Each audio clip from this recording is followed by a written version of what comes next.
ಓಂ ಶಾಂತಿ. And ಇವತ್ತಿನ topic in fact is a very powerful topic. ಅದು 5 ಸ್ವರೂಪದ ಅಭ್ಯಾಸ. ನಮಸ್ತೆ ಅಕ್ಕ. 5 ಸ್ವರೂಪದ ಅಭ್ಯಾಸದ ಎಕ್ಸ್ಪೀರಿಯನ್ಸ್. ಸೊ 5 ಸ್ವರೂಪದ ಅಭ್ಯಾಸದ experience, how to actually get it. So 5 ಸ್ವರೂಪ ಅಭ್ಯಾಸ ಯಾಕೆ ಮಾಡಬೇಕು? ನಮ್ಮ ನಿಜವಾದ ಸ್ವರೂಪಗಳು ಅದರಲ್ಲಿದೆ. ನಾವು ಯಾವ್ಯಾವ ಸ್ವರೂಪವನ್ನು ತೆಗೆದುಕೊಂಡಿದ್ದೀವಿ ಅಥವಾ ಯಾವ್ಯಾವ ಸ್ವರೂಪವನ್ನು ಪ್ರತಿ ಕಲ್ಪದಲ್ಲಿ ತೆಗೆದುಕೊಳ್ತಾ ಇದ್ದೀವಿ, ದ್ಯಾಟ್ ಈಸ್ ಅದು ನಾವು ಈ ಒಂದು ಸಂಗಮ ಯುಗದಲ್ಲಿ ಎಕ್ಸ್ಪೀರಿಯನ್ಸ್ ಮಾಡ್ಬೋದು. ಓಕೆ, ಸೊ ನಮಗೆ ಶಕ್ತಿ ಆ ಒಂದು 5 ಸ್ವರೂಪದ ಅಭ್ಯಾಸ ಮಾಡಿದಾಗ ನಮ್ಮಲ್ಲಿ ಶಕ್ತಿ ತುಂಬತ್ತೆ, ಗುಣಗಳು ತುಂಬತ್ತೆ. ಸೊ ಅದು ನಮಗೆ ಎಲ್ಲರಿಗೂ ಸೇವೆ ಮಾಡುವಂಥ ಒಂದು ಸೌಭಾಗ್ಯನೂ ನಮಗೆ ಸಿಗತ್ತೆ. So that is the reason 5 ಸ್ವರೂಪದ ಅಭ್ಯಾಸ. ಸಾಮಾನ್ಯವಾಗಿ it is high level meditation ಅಂತಲೇ ಹೇಳ್ಬೋದು. ಸೊ 5 ಸ್ವರೂಪ ಎಲ್ಲರಿಗೂ ಗೊತ್ತಿದೆ ಅಂತ ಅಂದ್ಕೊಂಡಿದ್ದೀನಿ, ಬಟ್ ಸ್ಟಿಲ್ ಇವತ್ತು ಮಾಡಿಸ್ತೀನಿ.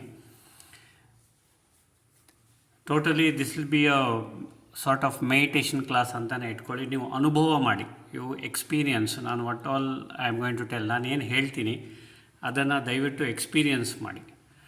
5 ಸ್ವರೂಪದ ಅಭ್ಯಾಸ ನೀವು ದಿನಕ್ಕೆ 10 ಮಿನಿಟ್ಸ್ ಮಾಡ್ಬೋದು. 10 ಮಿನಿಟ್ಸ್ ಮಾಡೋರಿಗೆ ಕೆಲವರಿಗೆ ತುಂಬ ಜಾಸ್ತಿ ಆಯಿತು ಅಂದ್ಕೊಳ್ತೀರ. ಅಟ್ಲೀಸ್ಟ್ 5 ಮಿನಿಟ್ಸ್ ಮಾಡ್ಬೋದಾ? 5 × 5 25. ಅದು ನಿಮಗೆ ಜಾಸ್ತಿ ಅನಿಸಿದ್ರೆ ಅಟ್ಲೀಸ್ಟ್ 1 ಮಿನಿಟ್ ಮಾಡಲಿಕ್ಕಾಗ್ತದ? 1 × 5. 5 ನಿಮಿಷದಲ್ಲಿ ನೀವು 5 ಸ್ವರೂಪದ್ದು ಮುಗಿಸ್ಬೋದು.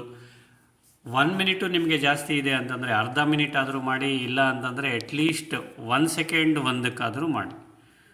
1 ಸೆಕೆಂಡ್ ಒಂದು ಸ್ವರೂಪದಲ್ಲಿ ಸ್ಥಿತರಾಗಬಹುದು. ಸೊ 5 ಸ್ವರೂಪ ಯಾವ್ಯಾವುದು?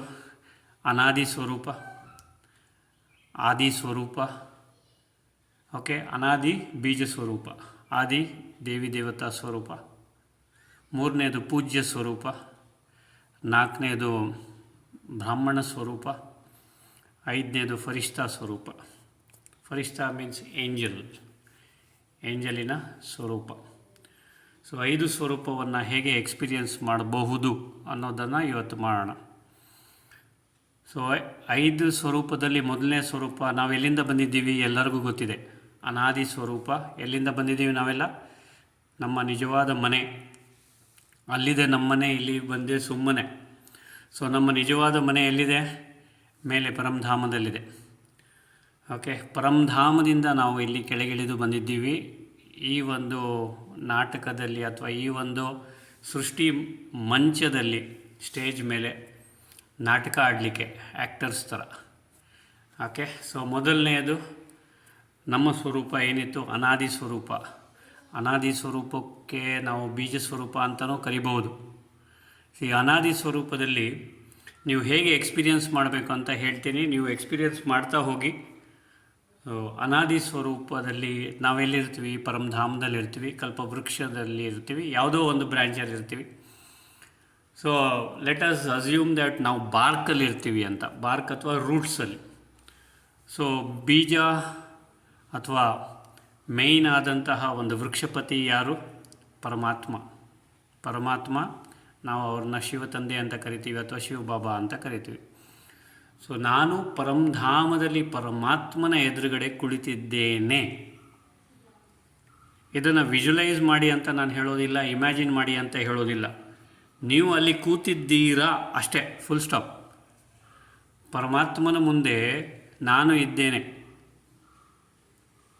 ಓಕೆ, ಈ ಪರಮಾತ್ಮನ ಮುಂದೆ ಯಾವ ಒಂದು ಸ್ಥಿತಿಯಲ್ಲಿದ್ದೇನೆ? ಕೇವಲ ನಾನು ಆತ್ಮ ಸ್ವರೂಪದಲ್ಲಿ ಪರಮಾತ್ಮನೂ ಆತ್ಮನೇ, ನಾನು ಆತ್ಮನೇ.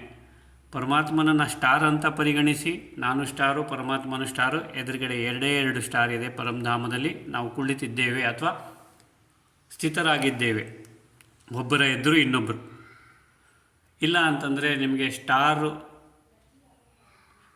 ಪರಿಗಣಿಸ್ಲಿಕ್ಕೆ ಆಗಲಿಲ್ಲ ಅಂತಂದರೆ ಅಟ್ಲೀಸ್ಟ್ ಜ್ಯೋತಿಯ ಸ್ವರೂಪ, ನಾನು ಜ್ಯೋತಿರ್ಬಿಂದು ಅಥವಾ ಜ್ಯೋತಿ, ಪರಮಾತ್ಮ ಜ್ಯೋತಿ, ನಾನು ಜ್ಯೋತಿ, ಎದುರುಗಡೆ ಕೂತ್ಕೊಳ್ಳಿ ಅಷ್ಟೇ. ಆ ಜ್ಯೋತಿ ನನ್ನನ್ನು ನೋಡ್ತಾ ಇದೆ, ನಾನು ಆ ಜ್ಯೋತಿಯನ್ನು ನೋಡ್ತಾ ಇದ್ದೀನಿ. ಸೊ ಈ ಒಂದು ಅವಸ್ಥೆಯಲ್ಲಿ, ಈ ಒಂದು ಸ್ಟೇಜಲ್ಲಿ, ಈ ಒಂದು ಸ್ಥಿತಿಯಲ್ಲಿ ಕೂತ್ಕೊಳ್ಳಿ. ಸೊ ಸಾಮಾನ್ಯವಾಗಿ ಈ ಒಂದು ಸ್ಥಿತಿಯಲ್ಲಿ ನಾವು ಕುಳಿತಿದ್ದಾಗ ಕೇವಲ ನಾನು ಮತ್ತು ಪರಮಾತ್ಮ ಇನ್ಯಾರೂ ಇಲ್ಲ. ಸೊ ಆಗ ನಮ್ಮಲ್ಲಿ ಆ ಪರಮಾತ್ಮನಿಂದ ಬರ್ತಕ್ಕಂಥ ಎಲ್ಲ ಶಕ್ತಿಗಳು, ಎಲ್ಲ ಗುಣಗಳು, ಜ್ಞಾನ, ಗುಣ, ಶಕ್ತಿ, ಶ್ರೇಷ್ಠ ಸಂಕಲ್ಪ, ಅತೀಂದ್ರಿಯ ಸುಖ ನಮ್ಮದಾಗತ್ತೆ, ನಮ್ಮಲ್ಲಿ ಸೇರಿಕೊಳ್ಳುತ್ತೆ. ನೀವು ಅಲ್ಲಿ ಏನು ಕೇಳ್ಕೊಳ್ಳೋ ಅವಶ್ಯಕತೆ ಇಲ್ಲ. ಯಾಕಂದರೆ ಪರಮಧಾಮದಲ್ಲಿ ನಿಸ್ಸಂಕಲ್ಪ ಸ್ಥಿತಿಯಲ್ಲಿರ್ತೀವಿ. ಯಾವುದೇ ಸಂಕಲ್ಪ ಮಾಡಲಿಕ್ಕೆ ಅಲ್ಲಿ ಚಾನ್ಸೇ ಇಲ್ಲ. ಸೊ ಪರಮಧಾಮದಲ್ಲಿ ನೀವು ನಿಜವಾಗ್ಲೂ ಇದ್ದಾಗ ನಿಮಗೆ ಅಲ್ಲಿ ಸಂಕಲ್ಪ ಉತ್ಪನ್ನನೂ ಆಗಲ್ಲ, ನಿಮಗೆ ಗೊತ್ತೂ ಆಗಲ್ಲ ನಾನು ಪರಮಧಾಮದಲ್ಲಿ ಇದ್ದೀನಿ ಅಂತ. ನೀವು ಯಾವ ಅವಸ್ಥೆಯಲ್ಲಿದ್ದೀರಾ, ಯಾವ ಸ್ಥಿತಿಯಲ್ಲಿದ್ದೀರಾ ಅಂತಲೂ ಗೊತ್ತಾಗಲ್ಲ. ಮತ್ತು ಮೋಸ್ಟ್ ಇಂಪಾರ್ಟೆಂಟ್, ಪರಮಾತ್ಮ ನನ್ನ ಎದುರುಗಡೆ ಇದ್ದಾನೆ ಅಂತ ಗೊತ್ತೇ ಆಗೋದಿಲ್ಲ. ಆದರೆ ಈ ಒಂದು ಯುಗದಲ್ಲಿ, ಅಂದರೆ ಈ ಒಂದು ಸಂಗಮ ಯುಗದಲ್ಲಿ, ಅಂದರೆ ಇಲ್ಲಿ ನಮಗೆ ಪರಮಾತ್ಮನು ಜ್ಞಾನ ಕೊಟ್ಟಿದ್ದಾರೆ. ಅದರಿಂದಾಗಿ ನಮಗೆ ತಿಳಿದು ಬಂದಿರೋದೇನು ವಿಷಯ ಅಂತಂದರೆ, ನಾವು ಎಲ್ಲಿದ್ವಿ, ನಮ್ಮ ನಿಜವಾದ ಮನೆ ಪರಮಧಾಮದಲ್ಲಿದ್ದೀವಿ, ಪರಮಾತ್ಮನ ಎದುರುಗಡೆ ಇದ್ದೀವಿ. ಸೊ ಇಲ್ಲಿ ಸಾಮಾನ್ಯವಾಗಿ ನಾವು ಈ ಒಂದು ಒಂದು ಸ್ಟೇಜ್ ಮೇಲೆ 3 ಸ್ಥಿತಿಯಲ್ಲಿ ಇರ್ತೀವಿ: ಜಾಗೃತ್, ಸ್ವಪ್ನ ಅಥವಾ ಸುಷುಪ್ತಿ. ಜಾಗೃತ್ ಸ್ಥಿತಿ ಅಂದರೆ ಅವೇಕನ್ ಸ್ಟೇಟ್, ಈಗ ಇದ್ದೀರಲ್ವ ಆ ಸ್ಥಿತಿ. ಓಕೆ. ಎರಡನೇದು ಸ್ವಪ್ನ, ಡ್ರೀಮ್ ಸ್ಟೇಟ್. ಯಾವಾಗ ಮಲ್ಕೊಳ್ತೀವಿ, ಕನಸುಗಳು ಬರುತ್ತೆ ಅಥವಾ ಕನಸುಗಳು ಬೀಳುತ್ತೆ, ಅದು ಎರಡನೇ ಸ್ಥಿತಿ. ಅದು unconscious mind taking over the conscious mind. ನಾವು ನಿದ್ರಾವಸ್ಥೆಯಲ್ಲಿರ್ತೀವಿ, ಕನಸು ಬೀಳುತ್ತೆ ಅಥವಾ ಕನಸು ಬರುತ್ತೆ. ಆನಂತರ ಸುಷುಪ್ತಿ, ಡೀಪ್ ಸ್ಲೀಪ್, ಯಾವುದೇ ಕನಸು ಇಲ್ಲ, ಒಳ್ಳೆ ರಿಲ್ಯಾಕ್ಸ್ ಆದಂಥ ಸ್ಥಿತಿ. ಈಗ ಈ ಕನಸಿನ ಸ್ಥಿತಿ ಮತ್ತು ರಿಲ್ಯಾಕ್ಸ್ ಆದ ಸುಷುಪ್ತಿ ಭಾವದಲ್ಲಿ, ಡೀಪ್ ಸ್ಲೀಪಲ್ಲಿ ನಿಮಗೆ ಗೊತ್ತಾಗೋದಿಲ್ಲ ನೀವು ಮಲ್ಕೊಂಡಿದ್ದೀರಾ ಅಂತ. ನೀವು ಎದ್ದ ಮೇಲೇ ನಿಮಗೆ ಗೊತ್ತಾಗುತ್ತೆ, ಒಳ್ಳೆ ನಿದ್ದೆಯಲ್ಲಿದ್ದೆ, ಯಾವುದೇ ಕನಸು ಬೀಳಲಿಲ್ಲ, ಒಳ್ಳೆ ಸುಷುಪ್ತಿ ಭಾವದಲ್ಲಿದ್ದೆ, ಒಳ್ಳೆ ರೆಸ್ಟ್ ಸಿಕ್ತು ದೇಹಕ್ಕೆ ಮತ್ತು ಆತ್ಮಕ್ಕೆ ಅಥವಾ ಮನಸ್ಸಿಗೆ ಅಂತ ಹೇಳ್ತೀರ. ಆದರೆ ಸುಷುಪ್ತಿ ಭಾವದಲ್ಲಿದ್ದಾಗ ನಿಮಗೆ ತಿಳಿಯೋದಿಲ್ಲ ನೀವು ಮಲ್ಕೊಂಡಿದ್ದೀರಿ ಅಂತ. ಅಥವಾ ಸ್ವಪ್ನಾವಸ್ಥೆಯಲ್ಲಿರುವಾಗ ಆ ಸ್ವಪ್ನ ಏನು ಕಾಣಿಸ್ತಾ ಇದೆ ಅದು ನಿಜ ಅಂತ ತಿಳ್ಕೊಳ್ತೀರ, ಅಥವಾ ನಿಮ್ಮ ಮನಸ್ಸು ಅದನ್ನು ನಿಜ ಅಂತ ಪರಿಗಣಿಸುತ್ತೆ. ಆದರೆ ನಿಮಗೆ ಗೊತ್ತಾಗೋದಿಲ್ಲ ನೀವು ಸ್ವಪ್ನದಲ್ಲಿ ಇದ್ದೀರಾ ಅಂತ. ಅದನ್ನು ನೀವು ಎಕ್ಸ್ಪೀರಿಯನ್ಸ್ ಮಾಡ್ತೀರ. ಯಾರಾದರೂ ನಿಮ್ಮ ಹತ್ರ ಇದ್ದರೆ ನಿಮ್ಮ ಮುಖದ ಮೇಲೆ ನಡೆಯುವಂತಹ ಒಂದು ಚಿಹ್ನೆಗಳಿಂದ ಗುರುತು ಹಿಡಿಬೋದು ನೀವು ನಗ್ತಾ ಇದ್ದೀರೋ, ಅಳ್ತಾ ಇದ್ದೀರೋ, ಯಾವ ಒಂದು ಸ್ಥಿತಿಯಲ್ಲಿದ್ದೀರಾ ಅಥವಾ ಯಾವ ಕನಸು ಕಾಣ್ತಾ ಇದ್ದೀರಾ ಅಂತ. ಸೊ ಇದು ಕನಸಿನ ಸ್ಥಿತಿ ಅಥವಾ ಸ್ವಪ್ನಾವಸ್ಥೆ. ಸುಷುಪ್ತಿ ಇನ್ನೊಂದು ಸ್ಥಿತಿ ಇದೆ, ಅದಕ್ಕೆ ತುರಿಯ ಅಂತ ಹೇಳ್ತೀವಿ. ಈ ತುರಿಯ ಸ್ಥಿತಿ ಅಂತಂದರೆ ಸಾಮಾನ್ಯವಾಗಿ ಎನ್ಲೈಟೆಂಡ್ ಬೀಯಿಂಗ್ಸ್ ಆ ಒಂದು ಇದರಲ್ಲಿ, ಆ ಒಂದು ಸ್ಥಿತಿಯಲ್ಲಿರ್ತಾರೆ. ಇಲ್ಲಿ ತುರಿಯಾವಸ್ಥೆ ನಾವು ಇರಬೇಕಾದ್ರೆ, ಅಂದರೆ ಪರಮಧಾಮದಲ್ಲಿ ನಾವು ಇರುವ ಒಂದು ಅವಸ್ಥೆಗೆ ತುರಿಯಾವಸ್ಥೆ ಅಂತ ಹೇಳ್ತೀವಿ. ಇಲ್ಲಿ ಆರ್ಡರ್ ಪ್ರಕಾರ ಹೇಳಿದ್ದೀನಿ, ಜಾಗೃತ್, ಸ್ವಪ್ನ, ಸುಷುಪ್ತಿ ಮತ್ತು ತುರಿಯ. ಅದರ ಅರ್ಥ ಇದಲ್ಲ ನಾವು ಮಲ್ಕೊಂಡ ಮೇಲೆ ಸುಷುಪ್ತಿ ಆದ ಮೇಲೆ ತುರಿಯಾವಸ್ಥೆಗೆ ಹೋಗ್ತೀವಿ ಅಂದ್ಕೊಂಡ್ಬೇಡಿ. ತುರಿಯಾವಸ್ಥೆಗೆ ಹೋಗಬೇಕಾ ಅಂತಂದರೆ ನಾವು ಜಾಗೃತ ಸ್ಥಿತಿಯಲ್ಲಿ ಇರಲೇಬೇಕು. ಸ್ವಪ್ನದಿಂದ ಸುಷುಪ್ತಿದಿಂದ ತುರಿಯ ಹೋಗ್ಲಿಕ್ಕೆ ಆಗೋದಿಲ್ಲ. ನೀವು ಸುಷುಪ್ತಿಯಲ್ಲಿ ಸಂಪೂರ್ಣವಾಗಿ ನಿದ್ದೆ ಮಾಡ್ತಾ ಇರ್ತೀರ, ಫುಲ್ಲು ರೆಸ್ಟ್ಫುಲ್ ಸ್ಟೇಟಲ್ಲಿ ಇರ್ತೀರ. ಸೊ ಅದರ ನೆಕ್ಸ್ಟ್ ಸ್ಟೇಜಿಗೆ ನೀವು ಹೋಗೋದಿಲ್ಲ. ಸುಷುಪ್ತಿಯಲ್ಲಿ ಕನಸು ಕಾಣದೇ ಇರ್ಬೋದು, ಕನಸು ಇಲ್ಲದೇ ಇರ್ಬೋದು, ಒಳ್ಳೆ ರೆಸ್ಟ್ ಸಿಗ್ಬೋದು. ಆದರೆ ಈ ಒಂದು ತುರಿಯಾವಸ್ಥೆ ನೀವು ಪ್ರಾಕ್ಟೀಸ್ ಮಾಡಬೇಕಾಗಿರೋದು ಈ ಒಂದು ಸಂಗಮದಲ್ಲಿ ಪರಮಾತ್ಮನ ಜ್ಞಾನ ಸಿಕ್ಕಿದ ಮೇಲೆ. ಯಾಕೆಂದರೆ ಪರಮಾತ್ಮ ಒಂದು ಜ್ಞಾನ ಕೊಟ್ಟ ನಂತರವೇ ನಮಗೆ ಗೊತ್ತಾಗುತ್ತೆ ನಾವು ಪರಮಧಾಮದಿಂದ ಬಂದಿದ್ವಿ, ಇಷ್ಟೊಂದು ಯುಗಗಳಿದೆ, ಈ ಒಂದು ಸೃಷ್ಟಿ ಮಂಚ ಇದೆ, ಇಷ್ಟು ವರ್ಷ ಇಲ್ಲಿ ಸೃಷ್ಟಿಯಲ್ಲಿ ನಾವು ಇರಬೇಕು, ಈ ಥರ ರೋಲು, ಈ ಥರ ಪಾರ್ಟ್ ಪ್ಲೇ ಮಾಡಬೇಕು ಅನ್ನೋದು ನಮಗೆ ತಿಳಿದು ಬರುತ್ತೆ ಜ್ಞಾನ ಸಿಕ್ಕಿದ ನಂತರವೇ. ಈಗ ಈ ಒಂದು ಸ್ಥಿತಿಯಲ್ಲಿ, ಅಂದರೆ ಪರಮಧಾಮದ ಸ್ಥಿತಿಯಲ್ಲಿ ಆತ್ಮ ಸಂಪೂರ್ಣವಾಗಿ ನ್ಯೂಟ್ರಲ್ ಸ್ಥಿತಿಯಲ್ಲಿರುತ್ತೆ. ಆತ್ಮನಲ್ಲಿ ತನ್ನ ಒರಿಜಿನಲ್ ಗುಣಗಳು ತುಂಬಿರುತ್ತೆ. ಒರಿಜಿನಲ್ ಗುಣಗಳು ಅಂತಂದರೆ 7 ಗುಣ 8 ಶಕ್ತಿ. ಸೊ 7 ಗುಣಗಳು ನಿಮಗೆ ಗೊತ್ತಿದೆ: ಶಾಂತಿ, ಪವಿತ್ರತೆ, ಖುಷಿ, ಆನಂದ, ಜ್ಞಾನ, ಶಕ್ತಿ ಮತ್ತು ಪ್ರೇಮ. ಈ ಒಂದು 7 ಗುಣಗಳು 8 ಶಕ್ತಿಗಳು ನಿಮ್ಮಲ್ಲಿ ಆಲ್ರೆಡಿ ಇರುತ್ತೆ. ಆದರೆ ಪರಂಧಾಮದಲ್ಲಿ ನಾನು ಯಾವ ಸ್ಥಿತಿಯಲ್ಲಿ ಇರ್ತೀನಿ ಅಂದರೆ ಲೈಟ್ ಮತ್ತು ಮೈಟ್ ಸ್ಥಿತಿಯಲ್ಲಿ ಇರ್ತೀನಿ. ಈ ಲೈಟ್ ಮತ್ತು ಮೈಟ್ ಅನ್ನೋದು ಎಮರ್ಜ್ ಆಗುತ್ತೆ ಪರಂಧಾಮದಲ್ಲಿ. ಮತ್ತು ಮಿಕ್ಕಿದ ಏನೇನು ಫ್ಯಾಕಲ್ಟೀಸ್ ಇದೆ, ಮನಸ್ಸು, ಬುದ್ಧಿ, ಸಂಸ್ಕಾರಗಳು, ಅವೆಲ್ಲ ಮರ್ಜ್ ಆಗುತ್ತೆ. ಮತ್ತು ಲೈಟ್ ಮತ್ತು ಮೈಟ್ ಏನಿದೆ ಅದು ಎಮರ್ಜ್ ಆಗುತ್ತೆ. ಸೊ ಲೈಟ್ ಮತ್ತು ಮೈಟ್ ಎಮರ್ಜ್ ಆ ಒಂದು ಪರಂಧಾಮದ ಸ್ಥಿತಿಯಲ್ಲಿ ಅಥವಾ ಸಂಪೂರ್ಣವಾದಂತಹ ಒಂದು ತುರ್ಯಾವಸ್ಥೆ ಅಥವಾ ಡೀಪ್ ಆದಂತಹ ಮೆಡಿಟೇಷನ್ ಸ್ಥಿತಿಯಲ್ಲಿ. ಓಕೆ, ಸೊ ಇದು ಪರಂಧಾಮದ ಅವಸ್ಥೆ ಅಥವಾ ಪರಂಧಾಮದಲ್ಲಿ ನಾವು ಏನು ಎಕ್ಸ್ಪೀರಿಯನ್ಸ್ ಮಾಡ್ತೀವಿ ಅದು. ಓಕೆ, ಸೊ ಪರಂಧಾಮದ ಅವಸ್ಥೆ ಇದು. ಸೊ ಈ ಒಂದು ಪರಂಧಾಮದಲ್ಲಿ ನಾನು ಆತ್ಮ ಸಂಪೂರ್ಣವಾದ ನ್ಯೂಟ್ರಲ್ ಸ್ಥಿತಿಯಲ್ಲಿ 7 ಗುಣಗಳು 8 ಶಕ್ತಿಯು ತುಂಬಿರ್ತಕ್ಕಂಥ ಆತ್ಮ ಪರಮಾತ್ಮನ ಎದುರುಗಡೆ ಇದ್ದೀನಿ ಅಂತ ಸಂಪೂರ್ಣವಾಗಿ ಅಲ್ಲಿ ನಿಮ್ಮನ್ನು ಇರಿಸಬೇಕು. ಆ ಸ್ಥಿತಿ ಅನುಭವ ಮಾಡಬೇಕು. ಆ ಒಂದು ಸ್ಥಿತಿಯಲ್ಲಿ ನಿಮಗೆ ಯಾವುದೇ ಥರದ ಅಟ್ಯಾಚ್ಮೆಂಟ್ ಇಲ್ಲ, ಲಗಾವ್ ಇಲ್ಲ, ಝುಕಾವ್ ಇಲ್ಲ, ಯಾವುದೇ ಪ್ರಭಾವ ಇಲ್ಲ, ಯಾವುದೇ ಕರ್ಮಬಂಧನ ಇಲ್ಲ, ಯಾವುದೇ ಕರ್ಮಭೋಗನೂ ಇಲ್ಲ, ಯಾವುದೇ ಸಫರಿಂಗೂ ಇಲ್ಲ. ಸಂಪೂರ್ಣವಾದ ಸೈಲೆನ್ಸ್, ಸಂಪೂರ್ಣವಾದ ಪೀಸ್, ಸಂಪೂರ್ಣವಾದ ಸೆರೀನಿಟಿ, ಸಂಪೂರ್ಣವಾದಂಥ ಈ ಒಂದು ಯಾವುದೇ ಸಂಕಲ್ಪ ಇಲ್ಲದಂತಹ ಸ್ಥಿತಿಯಲ್ಲಿ ನೀವು ಪರಂಧಾಮದಲ್ಲಿರ್ತೀರ. ಇದು ನಮ್ಮ ನಿಜವಾದ ಸ್ವರೂಪ ಅಥವಾ ಒರಿಜಿನಲ್ ಸ್ವರೂಪ ಪರಂಧಾಮದಲ್ಲಿ. ಹೇಗೆ ಒಬ್ಬ ಮನುಷ್ಯ ಒಂದು ಡೀಪಾದ ಸ್ಲೀಪ್ ಆದ ನಂತರ ಎದ್ದು ಹೇಳ್ತಾನೆ ನಾನು ಡೀಪ್ ಸ್ಲೀಪಲ್ಲಿ ಇದ್ದೆ ಅಂತ, ಆದರೆ ಅಲ್ಲಿ ನಿಮಗೆ ತಿಳಿದು ಬರೋದಿಲ್ಲ. ಯಾಕಂದರೆ ನೀವು ಅನ್ಕಾನ್ಷಿಯಸ್ಸಲ್ಲಿ ಅಥವಾ ಅನ್ಕಾನ್ಷಿಯಸ್ನೆಸ್ಸಲ್ಲೇ ಇರ್ತೀರಾ ಅಂತ ಇಟ್ಕೊಳ್ಳೋಣ. ಆದರೆ ಇಲ್ಲಿ ಪರಂಧಾಮದಲ್ಲಿ ನಾನು ಜಾಗೃತ ಅವಸ್ಥೆಯಲ್ಲಿ, ನೀವು ಅಮೃತ ವೇಳೆಯಲ್ಲಿ ಮಾಡ್ತಿರೋ, ಈವ್ನಿಂಗ್ ನುಮಾಶ್ಯಾಮಲ್ಲಿ ಮಾಡ್ತಿರೋ, ಯಾವುದೇ ಸಮಯದಲ್ಲಿ ಮಾಡ್ತಿರೋ, ಪರಂಧಾಮದಲ್ಲಿ ನೀವು ಸ್ಥಿತರಾಗಿದ್ದು ಅನಾದಿ ಸ್ವರೂಪದಲ್ಲಿ, ಅಂದರೆ ಎಟರ್ನಲ್ ಸ್ವರೂಪ. ಅದು ಆ ಒಂದು ಸ್ವರೂಪಕ್ಕೆ ಬಿಗಿನಿಂಗೂ ಇಲ್ಲ, ಆ ಒಂದು ಸ್ವರೂಪಕ್ಕೆ ಎಂಡೂ ಇಲ್ಲ. ಈ ಒಂದು ಸ್ಥಿತಿಯಲ್ಲಿ ನೀವು ಪರಮಾತ್ಮನ ಎದುರುಗಡೆ ಇರ್ತೀರ. ಇದು ಬೀಜರೂಪ ಸ್ಥಿತಿ ಅಂತಲೂ ಕರೆಯಲ್ಪಟ್ಟಿದೆ. ಈ ಬೀಜರೂಪ ಸ್ಥಿತಿ ಅಂತಂದರೆ ಏನು? ಸೀಡ್.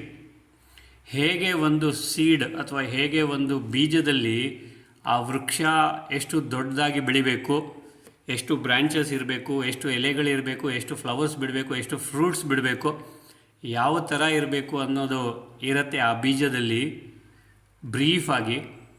ಆ ಒಂದು ಅವಸ್ಥೆಯಲ್ಲಿ ನೀವಿರ್ತೀರ. ಅಂದರೆ ನಿಮ್ಮ ಇಡೀ ಕಲ್ಪದ್ದು ಏನು ಪ್ರೋಗ್ರಾಮ್ ಇರುತ್ತೆ, ಇಡೀ ಕಲ್ಪದ್ದು ಏನು ರೋಲ್ ಇರುತ್ತೆ, ಇಡೀ ಕಲ್ಪದ್ದು ಏನು ನಿಮ್ಮದು ಪೊಸಿಷನ್ಸ್ ಇರುತ್ತೆ, ಅದೆಲ್ಲ ಆ ಬೀಜ ರೂಪ ಸ್ಥಿತಿಯಲ್ಲಿ ಅಥವಾ ಬೀಜದಲ್ಲಿ ಅಡಗಿರುತ್ತೆ. ಸೊ ನೀವು ಕೆಳಗೆ ಬಂದಾಗ ಅಥವಾ ಪರಂಧಾಮದಿಂದ ಇಳಿದು ಬಂದಾಗ ಈ ಒಂದು ಭೂಮಿಗೆ ಅಥವಾ ಭೂಮಂಡಲಕ್ಕೆ ಅಥವಾ ಈ ಒಂದು ಸಾಕಾರ ವತನಕ್ಕೆ, ಆಗ ನಿಮ್ಮದು ಒಂದೊಂದೇ ರೋಲು ಟೈಮಿನ ಪ್ರಕಾರ ಅನ್ಫೋಲ್ಡ್ ಆಗ್ತಾ ಬರುತ್ತೆ. ಸೊ ಇಲ್ಲಿ ಬಂದ ನಂತರವೇ ನಿಮ್ಮ ಸ್ಥೂಲ ಶರೀರ, ಸೂಕ್ಷ್ಮ ಶರೀರ, ಕಾರಣ ಶರೀರ ನಿರ್ಮಾಣ ಆಗುತ್ತೆ. ಸೊ ಅದರಂತೆ ನೀವು ಕರ್ಮ ಮಾಡ್ತೀರಾ ಅಥವಾ ನೀವು ಹೊಸ ಕರ್ಮಗಳನ್ನು ಮಾಡ್ತೀರಾ. ಸೊ ಅದು ಮತ್ತೆ ರೆಕಾರ್ಡ್ ಆಗುತ್ತೆ. ಸೊ ಹಾಗೆ ಹುಟ್ಟು ಮತ್ತು ಸಾವಿನ ಒಂದು ಜಂಜಾಟದಲ್ಲಿ ಇಲ್ಲಿ ಬಂದ ನಂತರ ಸಿಲುಕಿ ಹಾಕಿಕೊಳ್ತೀರ. ಆದರೆ ಅಲ್ಲಿದ್ದಾಗ ಸಂಪೂರ್ಣವಾಗಿ ಬ್ರೈಟ್ ಆದಂತಹ ಸ್ಟಾರಿನ ಹಾಗೆ ಎಲ್ಲ ಒಂದು ಶಕ್ತಿ, ಎಲ್ಲ ಒಂದು ಗುಣಗಳು ಇರ್ತಕ್ಕಂತಹ ಒಂದು ಬೀಜ ರೂಪದಲ್ಲಿ ಅಥವಾ ಸ್ಟಾರ್ ರೂಪದಲ್ಲಿ ನೀವು ಪರಂಧಾಮದಲ್ಲಿ ಇದ್ದೀರಾ ಅಂತ ಭಾವಿಸಿ. ಸೊ ಈ ಒಂದು ಎಕ್ಸ್ಪೀರಿಯನ್ಸ್ ನಿಮಗೆ ಕೊಟ್ಟಿದ್ದಕ್ಕೆ ಪರಮಾತ್ಮನಿಗೆ ಥ್ಯಾಂಕ್ಸ್ ಹೇಳಲೇಬೇಕು. ಆ ಪರಮಾತ್ಮನಿಗೆ ನೀವು ಥ್ಯಾಂಕ್ ಯು ಹೇಳಿ ಈ ಒಂದು ಭಾವದಲ್ಲಿ, ಈ ಒಂದು ಅನಾದಿಯಾದಂಥ ಸ್ವರೂಪದಲ್ಲಿ, ಅನಾದಿ ಸ್ಥಿತಿಯಲ್ಲಿ ಸಂಪೂರ್ಣವಾಗಿ ವಿದೇಹಿ ಸ್ಥಿತಿಯಲ್ಲಿ, ಯಾಕೆಂದರೆ ಆ ಒಂದು ಸ್ಥಿತಿಯಲ್ಲಿ ನಿಮಗೆ ದೇಹದ ಭಾನ, ದೇಹದ ಯಾವುದೇ ಸಂಪರ್ಕ ಸಂಬಂಧ ನೆನಪು ಬರುವುದಿಲ್ಲ, ನೆನಪು ಇರುವುದಿಲ್ಲ. ಯಾರೂ ನಿಮಗೆ ಅಲ್ಲಿ ತೊಂದರೆ ಕೊಡೋರು ಇರಲ್ಲ. ಆದರೆ ನೀವು ಪರಮಧಾಮದಲ್ಲಿ ನಿಸ್ಸಂಕಲ್ಪ ಸ್ಥಿತಿಯಲ್ಲಿ ಎಷ್ಟು ಹೊತ್ತು ಇರಲಿಕ್ಕೆ ಸಾಧ್ಯ ಅಷ್ಟು ಹೊತ್ತು ಇರಿ. ನೀವು 1 ಸೆಕೆಂಡ್ ಇರ್ತೀರಾ, ಅದರಲ್ಲೂ ನಿಮಗೆ ಬಹಳಷ್ಟು ಪುಣ್ಯ ಸಿಗುತ್ತೆ. 1 ಮಿನಿಟ್ ಇರ್ತೀರಾ, ಭಾಳ ಒಳ್ಳೆಯದು. 5 ಮಿನಿಟ್ಸ್ ಇದ್ದರೆ ಇನ್ನಷ್ಟು ಒಳ್ಳೆಯದು. 10 ಮಿನಿಟ್ಸ್ ಇದ್ದರೆ ಓಕೆ, ನಿಮಗೆ ಗೊತ್ತಿದೆ, ನಾನು ಹೇಳೋ ಅವಶ್ಯಕತೆ ಇಲ್ಲ. ಓಕೆ, ಕೇವಲ ನೀವು 1 ಸೆಕೆಂಡ್ ಇದ್ರೂ ಸಾಕು, ಆ ಒಂದು ಶಕ್ತಿ, ಆ ಪರಮಾತ್ಮನಿಂದ ಡೈರೆಕ್ಟ್ ಆದಂಥ ಶಕ್ತಿ ನಿಮ್ಮದಾಗತ್ತೆ. ಡೈರೆಕ್ಟಾಗಿ ನೀವು ಪರಮಾತ್ಮನನ್ನು ಅನುಭವಿಸ್ಲಿಕ್ಕೂ ಸಾಧ್ಯ ಇದೆ. ಸೊ ಈ ಒಂದು ಪರಮಧಾಮದ ಸ್ಥಿತಿಗೆ ನಾವು ಬೀಜರೂಪ ಸ್ಥಿತಿ ಅಥವಾ ವಿದೇಹಿ ಸ್ಥಿತಿ ಅಂತಲೂ ಕರಿತೀವಿ, ಅಶರೀರಿ ಅಂತಲೂ ಕರಿತೀವಿ, ಮತ್ತು ಮೇಯ್ನ್ ಆದಂಥದ್ದು ಅನಾದಿ ಸ್ವರೂಪದ ಸ್ಥಿತಿ. ಸೊ ಅಲ್ಲಿಂದ ಕೆಳಗಿಳಿದು ಬಂದಾಗ ನಾವು ಮಾಡಿರ್ತಕ್ಕಂಥ ಒಳ್ಳೆಯ ಪ್ರಾರಬ್ಧಕ್ಕೆ, ನಾವಿಲ್ಲಿ ಪ್ರಾರಬ್ಧ ಅಂದಾಗ ಯಾವ್ಯಾವ ಯುಗಕ್ಕೆ ಏನೇನು ಬೇಕು ಅಂತಲೂ ಹೇಳ್ಕೊಡ್ತೀನಿ. ನಿಮಗೆ ಗೊತ್ತಿದೆ, ನಾವು 4 ಯುಗಗಳಿದೆ ಅಥವಾ 4+1 ಯುಗ ಇದೆ. ಸತ್ಯುಗ, ತ್ರೇತಾಯುಗ, ದ್ವಾಪರ ಯುಗ, ಕಲಿಯುಗ. ಮತ್ತು ಕಲಿಯುಗ ಮತ್ತು ಸತ್ಯುಗದ ಮಧ್ಯದಲ್ಲಿ ಒಂದು ಸಂಗಮ ಯುಗ ಬರುತ್ತೆ, 100 ವರ್ಷದ ಸಂಗಮ. ಆ ಒಂದು ಯುಗಕ್ಕೆ ನಾವು ಸಂಗಮ ಯುಗ ಅಂತ ಕರಿತೀವಿ. ಸೊ ಈ ಒಂದು ಯುಗದಲ್ಲಿ ನಾವು ಈಗ ಇದ್ದೇವೆ, ಸಂಗಮ ಯುಗದಲ್ಲಿ. ಓಕೆ, ಸೊ ಯಾವಾಗ ನಮ್ಮ ಟೈಮ್ ಬಂತು, ಯಾವಾಗ ಟೈಮೋ ಅದು ಗೊತ್ತಿಲ್ಲ. ಸೊ ಒಟ್ಟಿನಲ್ಲಿ ನಾವು ಈ ಒಂದು ಯುಗದಲ್ಲಿ ಪರಮಾತ್ಮನಿಂದ ಜ್ಞಾನ ಪಡೆದು, ಪರಮಾತ್ಮ ಯಾರು ಅಂತ ತಿಳಿದು, ನಾವು ಯಾರು ಅಂತ ನಿಜವಾಗಲೂ ಯಥಾರ್ಥವಾಗಿ ತಿಳಿದು ನಾವು ಇಲ್ಲಿ ಜೀವನವನ್ನು ನಡೆಸ್ತಾ ಇದ್ದೀವಿ. ಇಲ್ಲಿ ಸ್ವಪುರುಷಾರ್ಥ ಮಾಡೋದರಿಂದ ಏನು ಪ್ರಾರಬ್ಧ ಬರುತ್ತೆ ಅದು ನಾವು ಸತ್ಯುಗ ಮತ್ತು ತ್ರೇತಾಯುಗದಲ್ಲಿ ಅನುಭವ ಮಾಡ್ತೀವಿ. ಸೊ ಸ್ವಪುರುಷಾರ್ಥ ನೀವು ಎಷ್ಟು ಮಾಡ್ತೀರಾ. ಸ್ವಪುರುಷಾರ್ಥ ಅಂದರೆ ನಿಮ್ಮಲ್ಲಿರ್ತಕ್ಕಂಥ ವೀಕ್ನೆಸ್ಸನ್ನು ಗೊತ್ತುಪಡಿಸಿ ಅದನ್ನು ಪಡಿಸುವುದು, ಮತ್ತು ಪರಮಾತ್ಮನನ್ನು ನೆನಪು ಮಾಡುವುದು, ಒಳ್ಳೆಯ ಕೆಲಸಗಳನ್ನು, ನಿಮಗೆ ಕೊಟ್ಟಿರ್ತಕ್ಕಂಥ ಒರಿಜಿನಲ್ ಗುಣಗಳೇನಿದೆ 7 ಗುಣಗಳು, 8 ಶಕ್ತಿಯನ್ನು ಉಪಯೋಗಿಸಿ ಇಲ್ಲಿ ನಿಮ್ಮ ಲೈಫನ್ನು ಲೀಡ್ ಮಾಡುವುದು. ಸೊ ಇದರಿಂದಾಗಿ ನಮಗೆ ಬರ್ತಕ್ಕಂಥ ಪ್ರಾರಬ್ಧ ಸತ್ಯುಗದಲ್ಲಿ ಮತ್ತು ತ್ರೇತಾಯುಗದಲ್ಲಿ ಅದು ಉಪಯೋಗ ಆಗತ್ತೆ. ಓಕೆ, ಸ್ವಪುರುಷಾರ್ಥದಿಂದ ಪ್ರಾರಬ್ಧದ ಖಾತೆ ನಮಗೆ ಸಿಗತ್ತೆ. ಓಕೆ, ಸ್ವಪುರುಷಾರ್ಥದಿಂದ. ಸೊ ಇದು ನೆನಪಿಟ್ಕೊಳ್ಳಿ. ಸೊ ಓಕೆ, ನೆಕ್ಸ್ಟು ಸೇವೆ ಮಾಡೋದರಿಂದ, ಎಲ್ಲರ ಸೇವೆ ಅಂದರೆ ಮೊದಲನೇ ಸೇವೆ ಅಂತಂದರೆ ನಿಮ್ಮ ಪರಮಾತ್ಮನ ಮನೆಯ ಸೇವೆ ಮಾಡು. ಅಂದರೆ ಪರಮಾತ್ಮನ ಮನೆ ಅಂದರೆ ನೀವಿರ್ತಕ್ಕಂಥ ಮನೆ, ನೀವಿರುವಂಥ ಮನೆಯೇ ಪರಮಾತ್ಮನ ಮನೆ. ಅದನ್ನು ಪರಮಾತ್ಮನ ಮನೆ ಅಂತ ಭಾವಿಸ್ಕೊಂಡು, ಪರಮಾತ್ಮನ ಸೇವೆ ಮಾಡ್ತಾ ಇದ್ದೀರಾ ಅಂತ ಭಾವಿಸ್ಕೊಂಡು, ಯಾವುದೇ ಪ್ರಕಾರದ ಕಂಪ್ಲೇಂಟ್ ಇಲ್ಲದೆ ನೀವು ನಿಮ್ಮ ಜೀವನವನ್ನು ನಡೆಸಿದ್ದಲ್ಲಿ ನಿಮ್ಮ ದ್ವಾಪರ ಯುಗ ಮತ್ತು ಕಲಿಯುಗಕ್ಕೆ ಏನೇನು ನೀವು ಇಲ್ಲಿ ಆ ಸೇವೆ ಮಾಡಿದ್ರಿಂದ ಓಕೆ ಏನೇನು ಪಡಿತೀರ ಆ ಸೇವೆಯಿಂದ,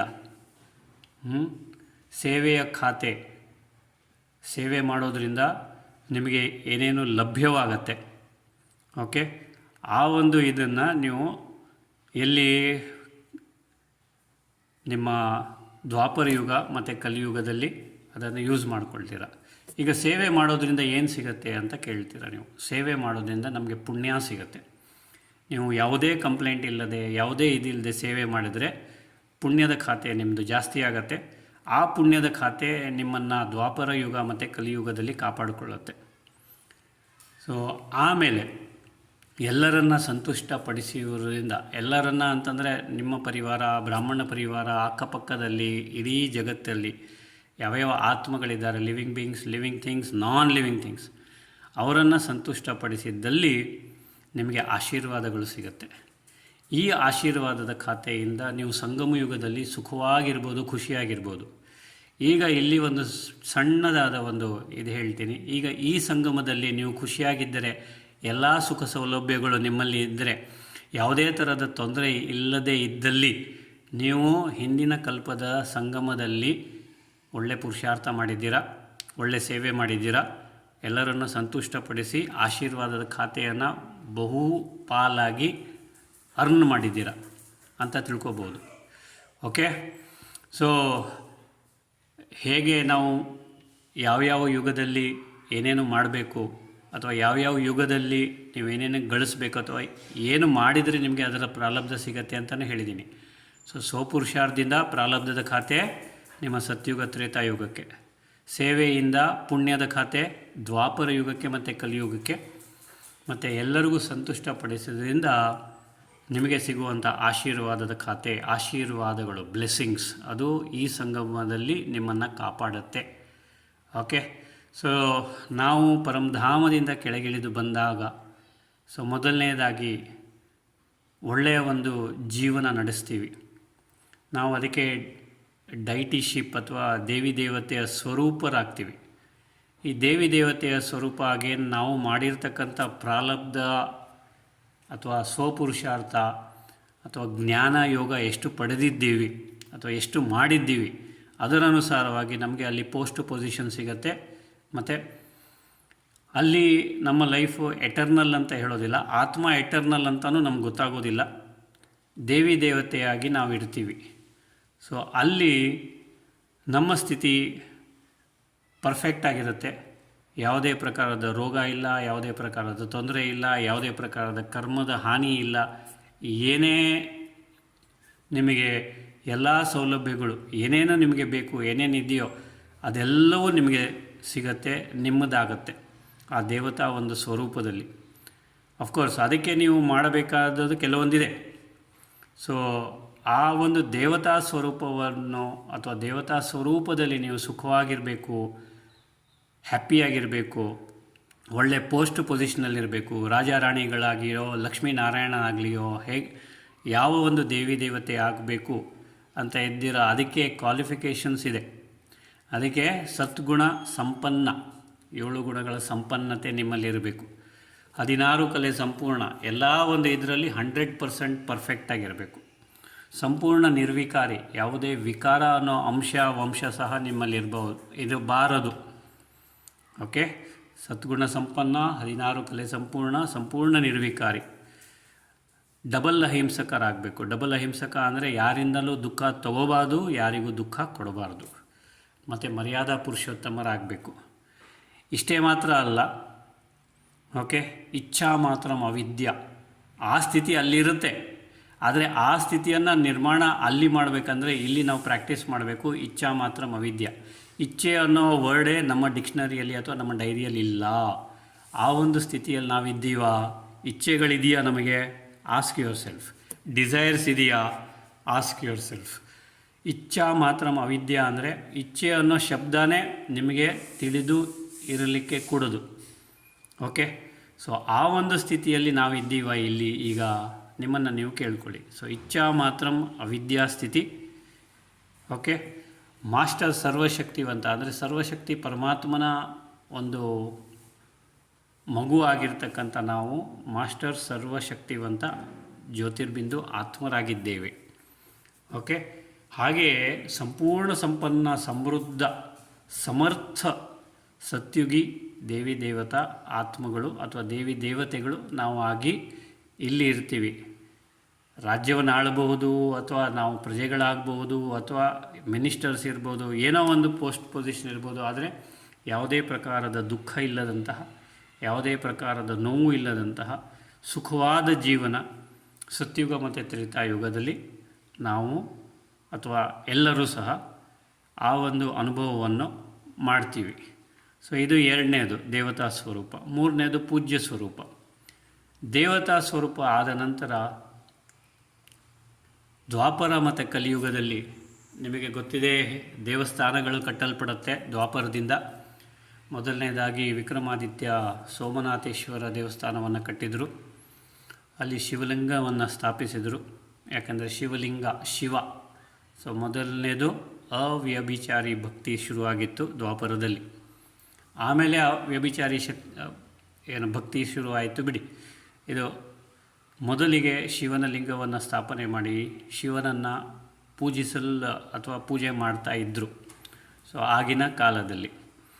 ಸೊ ಇಲ್ಲಿ ಪೂಜ್ಯ ಸ್ವರೂಪದಲ್ಲಿ ನಾವು ಪೂಜೆ ಮಾಡುವಾಗ ನಮ್ಮನ್ನು ನಾವು ಪೂಜೆ ಮಾಡ್ತಾ ಇದ್ದೀವಿ ಅಥವಾ ನಾವು ಆ ಪೂಜ್ಯ ಸ್ವರೂಪದಲ್ಲಿದ್ದೀವಿ ಅಂತ ಭಾವಿಸ್ಕೊಳ್ಬೇಕಾಗತ್ತೆ.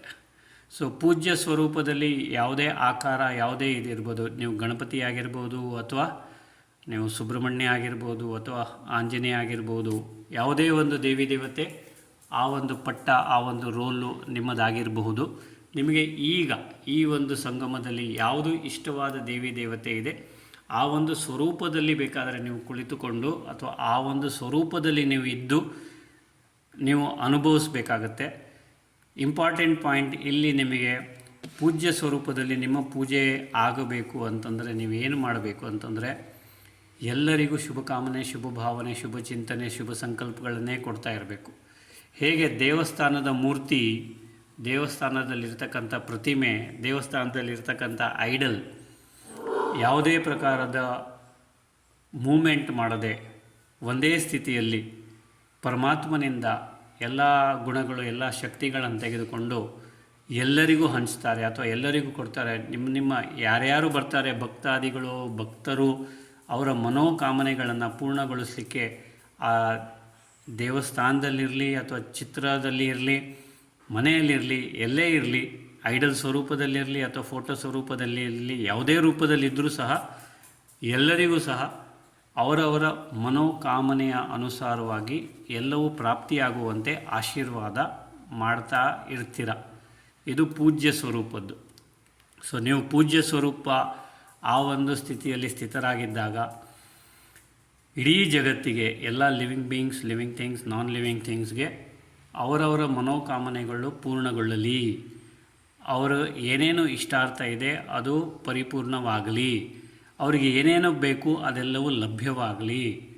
ಓಕೆ, ಯಾರಿಗಾದರೂ ಶರೀರದ ಪ್ರಾಬ್ಲಮ್ ಇದ್ದರೆ ಆ ಶರೀರದ ಪ್ರಾಬ್ಲಮಿಂದ ಅವರು ಮುಕ್ತರಾಗಲಿ, ಯಾರಿಗಾದರೂ ಹಣಕಾಸಿನ ಪ್ರಾಬ್ಲಮ್ ಇದ್ದರೆ ಅವರು ಆ ಹಣಕಾಸಿನ ನೋವು ಮತ್ತು ತೊಂದರೆಯಿಂದ ಹೊರಗೆ ಬರಲಿ, ಯಾರಿಗಾದರೂ ಇನ್ನೇನಾದರೂ ತಾಪತ್ರಯಗಳಿದ್ದರೆ ನೀವು ಯಾವ ಥರ ಆಶೀರ್ವಾದ ಮಾಡಬೇಕಂದ್ರೆ ಅವರೆಲ್ಲರಿಗೂ ತಮ್ಮ ತಮ್ಮ ದುಃಖದಿಂದ, ತಮ್ಮ ತಮ್ಮ ನೋವಿನಿಂದ, ತಮ್ಮ ಏನು ಯಾವುದೋ ಒಂದು ಕಾರಣಕ್ಕೆ ನೋವನ್ನು ಅಥವಾ ಕರ್ಮಭೋಗವನ್ನು ಅನುಭವಿಸ್ತಾ ಇರ್ಬೋದು. ಆದರೆ ನೀವು ಆ ಒಂದು ಕಾರಣ ಅಥವಾ ಅದನ್ನು ಮನಸ್ಸಲ್ಲಿ ಇಟ್ಟುಕೊಳ್ಳದೆ ಎಲ್ಲರಿಗೂ ಸಹ ಅವರು ತೃಪ್ತರಾಗಲಿ ಅನ್ನುವ ಒಂದು ಆಶೀರ್ವಾದ ಮಾಡಬೇಕು. ನೆನಪಿಟ್ಕೊಳ್ಳಿ, ಎಲ್ಲರೂ ತೃಪ್ತರಾಗಲಿ ಅಂತ ಒಂದು ಆಶೀರ್ವಾದದಲ್ಲಿ ಅಥವಾ ನೀವು ಎಲ್ಲರಿಗೂ ಆಶೀರ್ವಾದ ಮಾಡಬೇಕು. ಇಲ್ಲಿ ಒಂದು ಸಿಂಪಲ್ ಆದಂಥ ಒಂದು ವಿಷಯ ಹೇಳ್ತೀನಿ. ಈ ಬಿರ್ಲಾ ಅವರ ವೈಫ್ ಒಮ್ಮೆ ಬ್ರಹ್ಮಕುಮಾರಿ ಸಂಸ್ಥೆ ಮೌಂಟ್ ಅಬುಗೆ ಬಂದಿದ್ದರು. ಬಿರ್ಲಾ ಟೆಂಪಲ್ಸ್ ನೀವು ಎಲ್ಲೆಲ್ಲೂ ನೋಡಿದ್ದೀರ, ಎಷ್ಟು ಕಾಸ್ಟ್ಲಿಯಾಗಿ ಕನ್ಸ್ಟ್ರಕ್ಟ್ ಮಾಡ್ತಾರೆ ಅಂತ. ಎಲ್ಲ ಮಾರ್ಬಲ್ ಇರುತ್ತೆ, ವಿಗ್ರಹಗಳು ಮಾರ್ಬಲ್ ಇರುತ್ತೆ, ನೀವು ನಡೆಯುವಂಥ ಜಾಗನೂ ಮಾರ್ಬಲ್ ಇರುತ್ತೆ, ದೊಡ್ಡದಾಗಿರುತ್ತೆ.